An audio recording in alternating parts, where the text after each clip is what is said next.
اعوذ باللہ من الشیطان الرجیم، بسم اللہ الرحمن الرحیم۔ معزز خواتین و حضرات، طلبہ و طالبات، آج کی ہماری گفتگو عہد صدیقی اور عہد عثمانی میں تدوین قرآن کے حوالے سے ہے۔ عہد صدیقی میں اور عہد عثمانی میں قرآن مجید کی جمع و تدوین پر کیا کام کیا گیا، گفتگو کا باقاعدہ آغاز کرتے ہیں۔ حضرت ابو بکر صدیق رضی اللہ تعالی عنہ کے عہد خلافت میں بہت سے فتنوں نے جنم لیا۔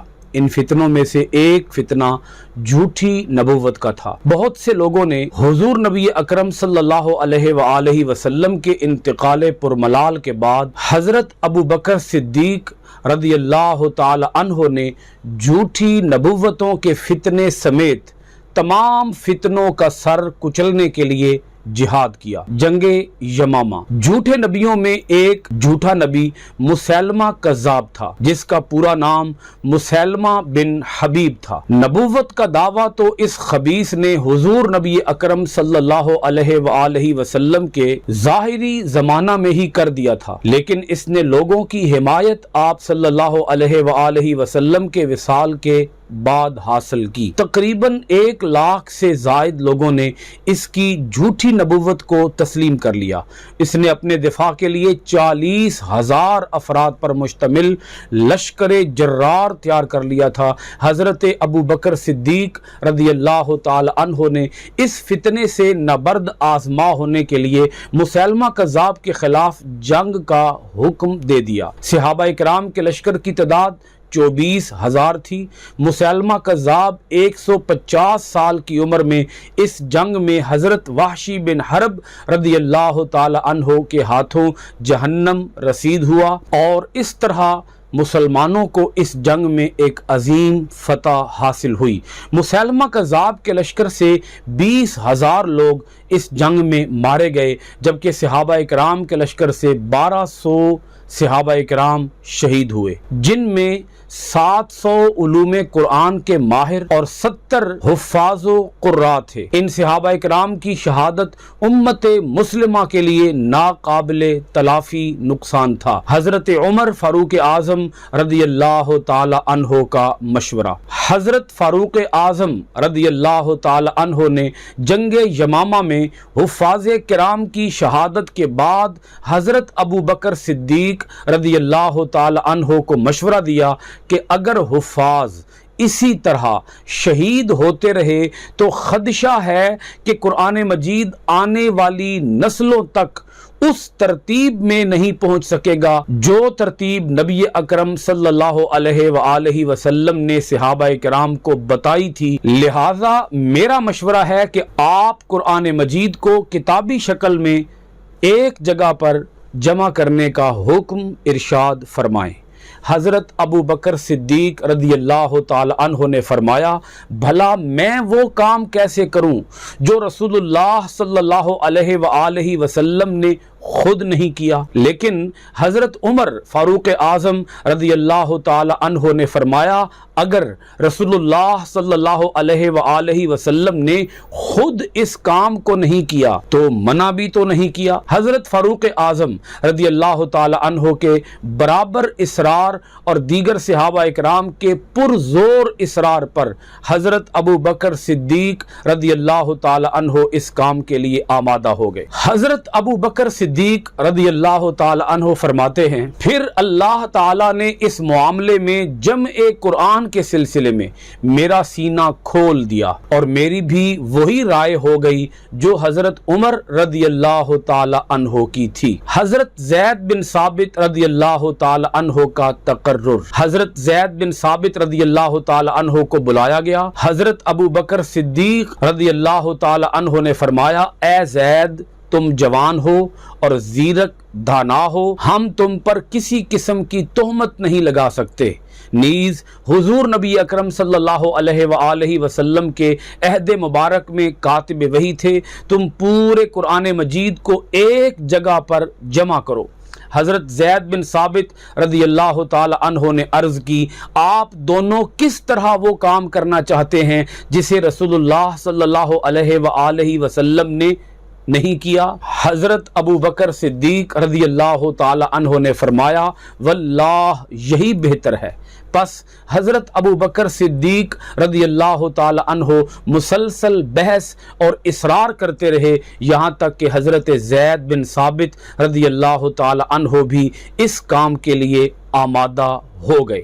حضرت زید بن ثابت رضی اللہ تعالی عنہ نے بھی یہی فرمایا، اللہ تعالیٰ نے میرا سینہ اس مبارک کام کے لیے کھول دیا جس کے لیے حضرت ابو بکر اور حضرت عمر رضی اللہ تعالی عنہما کے سینوں کو کھول دیا۔ جمع و تدوین قرآن کے کام کی عظمت کو اجاگر کرنے کے لیے حضرت زید بن ثابت رضی اللہ تعالی عنہ کہا کرتے تھے، خدا کی قسم اگر وہ مجھے کسی پہاڑ کو دوسری جگہ منتقل کرنے کا حکم دیتے تو مجھے گراں نہ گزرتا جتنا قرآن مجید کے جمع کرنے کی ذمہ داری کا بار یعنی بوجھ مجھے گراں گزرا۔ واضح رہے کہ حضرت زید بن ثابت رضی اللہ تعالی عنہ کاتب وحی تھے، حافظ قرآن بھی تھے اور قریشی لہجے میں قرآن مجید پڑھنے والے تھے۔ حضرت زید بن ثابت رضی اللہ تعالی عنہ کا طریقہ کار حضرت ابو بکر صدیق رضی اللہ تعالی عنہ کے فرمان سے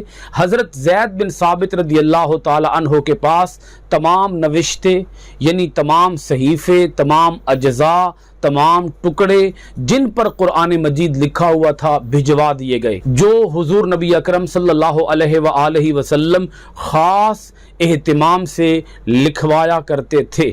اس طرح جس کے پاس بھی قرآن کا مسودہ تھا وہ لے کر جمع کر لیا گیا۔ حضرت زید خود بھی حافظ قرآن تھے، اس کے باوجود ان کی احتیاط کا یہ عالم تھا کہ کسی بھی صحابی کے لائے ہوئے نوشتہ کی تصدیق میں کم از کم 2 حفاظ کی شہادت یعنی گواہی لیتے کہ آیا واقعی یہ حضور نبی اکرم صلی اللہ علیہ وآلہ وسلم سے براہ راست سن کر لکھا گیا ہے۔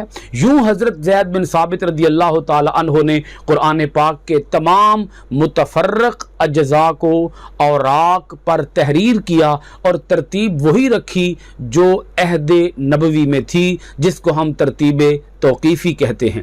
یہ تیار کردہ نسخہ ہر لحاظ سے وہی قرآن تھا جو آن حضرت صلی اللہ علیہ وآلہ وسلم پر نازل ہوا تھا۔ دور صدیقی میں تیار کردہ نسخہ کن شخصیات کے پاس رہا؟ یہ نسخہ حضرت ابو بکر صدیق رضی اللہ تعالی عنہ کی تحویل میں رہا۔ ان کے وصال کے بعد حضرت عمر فاروق اعظم رضی اللہ تعالی عنہ کے پاس رہا۔ انہوں نے اپنے وصال سے قبل اپنی بیٹی حضرت حفصہ رضی اللہ تعالی عنہ کے حوالے کر دیا۔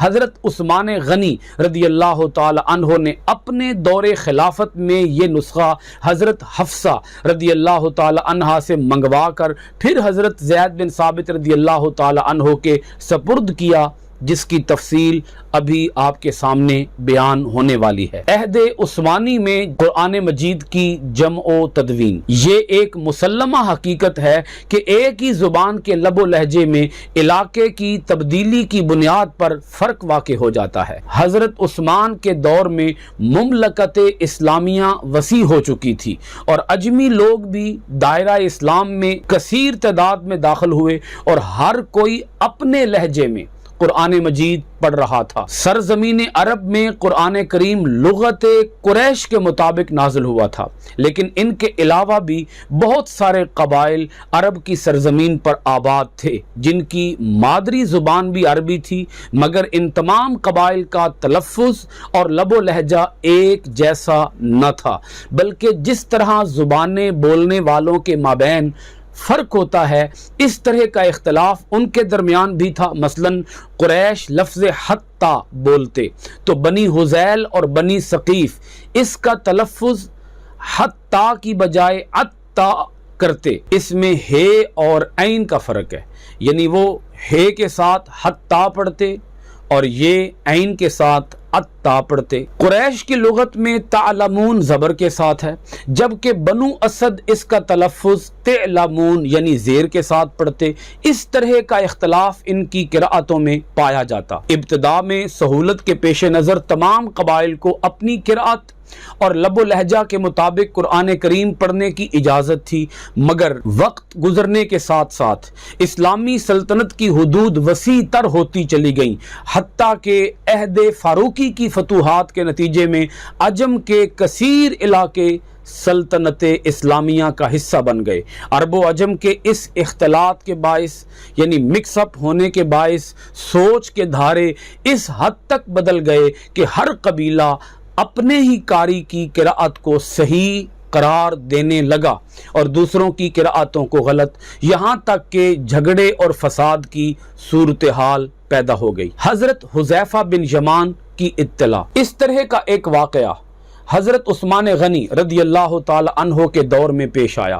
حضرت حذیفہ بن یمان رضی اللہ تعالی عنہ آرمینیا اور آذربائیجان کی فتح کے سلسلہ میں اہل عراق کے خلاف جہاد میں شریک تھے۔ وہاں انہوں نے دیکھا کہ لوگ اپنے اپنے لہجے میں قرآن پڑھ رہے تھے۔ اسلامی فوج میں عراق اور شام کے 9 مسلم بھی شامل تھے۔ ہر ایک نے اپنے استاد کی سکھائی ہوئی قراءت کے مطابق قرآن کریم کی تلاوت کی، جس کے باعث باہمی اختلاف پیدا ہو گیا۔ ہر ایک نے دوسرے کو غلط قرار دیتے ہوئے اسے قرآن کریم میں تحریف کا یعنی رد و بدل کا مرتکب ٹھہرایا۔ یہ حالات دیکھ کر حضرت حذیفہ بن یمان رضی اللہ تعالی عنہ کے رونگٹے کھڑے ہو گئے اور یہ فکر دامنگیر ہوئی کہ یہود و نصارہ کی طرح کہیں امت مسلمہ بھی قرآن کریم کے بارے میں افتراق کا شکار نہ ہو۔ چنانچہ حضرت حذیفہ 25 ہجری فریضہ حج کی ادائیگی کے لیے مکہ المکرمہ آئے تو خلیفہ وقت حضرت عثمان غنی رضی اللہ تعالی عنہ سے عرض کی، اے امیر المؤمنین، امت کی خبر لیجئے قبل اس کے کہ لوگ قرآن مجید میں اختلاف کرنے لگے جیسے یہود و نصارہ نے اختلاف کیا۔ حضرت زید بن ثابت رضی اللہ تعالی عنہ کی نگرانی میں کمیٹی کی تشکیل۔ حضرت عثمان غنی رضی اللہ تعالی عنہ نے حضرت حفصہ رضی اللہ تعالی عنہا سے مصحف منگوایا۔ حضرت عثمان نے 3 صحابہ کرام کی کمیٹی تشکیل دی جس کے سربراہ حضرت زید بن ثابت ہی تھے۔ حضرت سعید بن عاص، حضرت عبداللہ بن جبیر اور حضرت عبد الرحمن بن حارث رضی اللہ تعالی عنہم اس کمیٹی کے ممبرز تھے۔ اس کمیٹی نے بڑی محنت سے قریشی لہجہ میں نقول تیار کی، کاپیز تیار کی، ہر صوبہ کے مرکز میں ایک نسخہ بھیج دیا اور حکم دیا کہ اس سے مزید نقول تیار کر کے صوبے میں تقسیم کر دی جائیں، اور اس کے علاوہ جو نسخے لوگوں کے پاس موجود تھے ان نسخوں سے قرآن مجید کی تلاوت نہ کی جائے۔ مصحف عثمانی کے مرتب ہونے سے لے کر آج تک پورے عالم اسلام میں قرآن مجید کے تمام نسخے اسی مصحف کے مطابق اور رسم الخط میں تحریر ہوئے ہیں۔ ان میں اور آج کے نسخوں میں کوئی زیر، زبر اور پیش کا بھی اختلاف نہیں ہے، اور کسی مسلمان کو اجازت نہیں ہے کہ وہ قراءت یا کتابت میں مصحف عثمانی سے ذرہ برابر بھی اختلاف کرے۔ حضرت عثمان غنی رضی اللہ تعالی عنہ کا یہ کارنامہ شاندار ہے اور بہت اہم ہے، کیونکہ اس سے تمام مسلمانوں میں اتحاد پیدا ہوا اور قرآن کے حوالے سے اختلاف کا ہمیشہ کے لیے خاتمہ ہو گیا۔ اسی عظیم الشان خدمت کی وجہ سے حضرت عثمان غنی رضی اللہ تعالی عنہ کو جامع القرآن یعنی قرآن کو اکٹھا کرنے والا کہا جاتا ہے۔ اس کا مطلب یہ بھی بن سکتا ہے کہ حضرت عثمان غنی رضی اللہ تعالی عنہ نے پوری امت کو قرآن مجید ایک لہجے میں پڑھنے پر جمع کرنے کا عظیم کارنامہ سر انجام دیا۔ آخر میں معلومات کے اضافے کے لیے تھوڑا سا یہ بھی سن لیں کہ اعراب قرآن مجید کے اوپر زیر زبر لگانے کا کام کس نے کیا۔ کسی لفظ کی صحیح ادائیگی کے لیے اس لفظ کی حرکات یعنی زیر، زبر اور پیش کو اعراب کہا جاتا ہے۔ ان کو حرکات بھی کہا جاتا ہے۔ قرآن مجید کے ابتدائی دور میں یہ اعراب نہیں ہوتے تھے، صرف نقطے ہوتے تھے۔ بعض روایات کے مطابق نقطے بھی نہیں ہوتے تھے۔ اہل عرب تو آسانی کے ساتھ بغیر اعراب کے بھی پڑھ سکتے تھے، لیکن غیر عربوں کے لیے مشکل پیش آتی تھی۔ 50 ہجری میں حضرت علی المرتضیٰ کرم اللہ وجہہ الکریم کے ایک مشہور شاگرد حضرت ابو الاسود الدؤلی نے قرآن پاک کے اعراب لگائے۔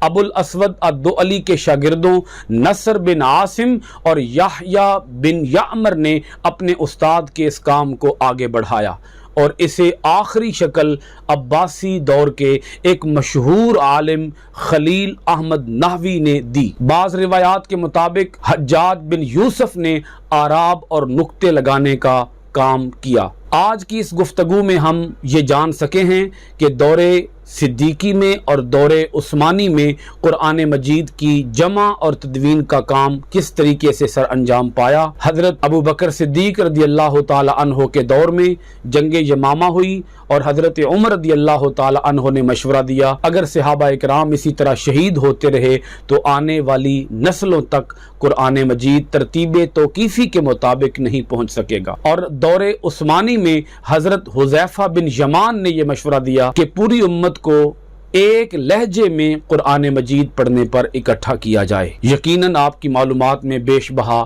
اضافہ ہوا ہوگا۔ قرآن مجید کے بارے میں ہمیں اپنے دلوں کے اندر گہرا ذوق، شوق، شغف پیدا کرنا چاہیے اور اس کی معلومات جتنی زیادہ ہم حاصل کر سکیں ہمیں حاصل کرنی چاہیے۔ اللہ کریم ہماری اس کوشش کو اپنی بارگاہ میں قبول فرمائے۔ آپ سب حضرات کا بہت شکریہ۔ السلام علیکم ورحمۃ اللہ وبرکاتہ۔